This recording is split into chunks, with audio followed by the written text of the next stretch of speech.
Folhetim della Montanha apresenta Resgatando a Nossa História. Giornale, terra promessa, Brasile, terra promessa, oro, ricchezze e fortune, giornale. Foi em 1891. Desembarcaram os primeiros imigrantes italianos no porto de Laguna, no sul do Brasil. Uma parte desses imigrantes veio para a região de Nova Veneza. A comunidade de Caravaggio conviveu com os imigrantes italianos durante 87 anos no local, até o dia 3 de outubro de 1978, quando foi sepultado José Ronchi Pin, o último italiano residente em Caravaggio.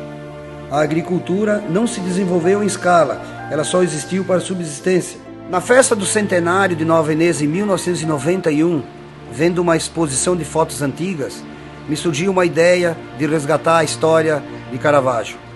Passado um ano, em novembro de 92, foi editado o primeiro exemplar do Folhetim della Montanha.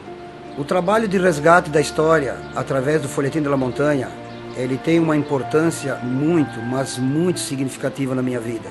Ela faz parte da minha vida e enquanto eu estiver vivo, com certeza terá uma edição todo mês do Folhetim della Montanha aqui no Caravaggio. É um compromisso que eu tenho com a comunidade, que eu assumi em 1992 e são todos esses 336 meses ininterruptos aqui na nossa comunidade, o que dá 2 páginas por semana ou 8 páginas por mês.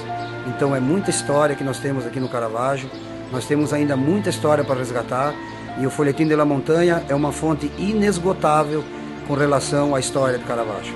Em 1994, eu fui visitar o Monsenhor Gregório Laux em busca de notícias da história do Caravaggio. Vendo meu interesse nesse assunto, algum tempo depois, o Monsenhor me entregou os seus 2 diários que contam a história de Caravaggio de 1961 até 1967, com o compromisso de publicar no Folhetim della Montanha. O diário do Monsenhor Gregório Laux é a Bíblia do Folhetim della Montanha, é o acervo mais rico de detalhes vivos da história do Caravaggio. Existem vários fatos interessantes na história de Caravaggio. O maior movimento comunitário realizado até hoje foi a construção do santuário. No dia 22 de junho de 1963, foi entregue ao Monsenhor Gregório Laux o projeto da obra, e um mês após a entrega, foi dado início às construções, com o cidadão Antônio Ronchi dando a primeira pasada num ato simbólico. No dia 1º de outubro de 1967, foi realizada a inauguração dessa importante obra. A Polícia Militar calculou, na época, a presença de 1.000 veículos estacionados no entorno da obra, além da presença de 12.000 fiéis. Algumas curiosidades. José Spilleri, o Nono Beppe, por muitos anos, ele foi um ortopedista prático do Caravaggio. Era o consertador de ossos.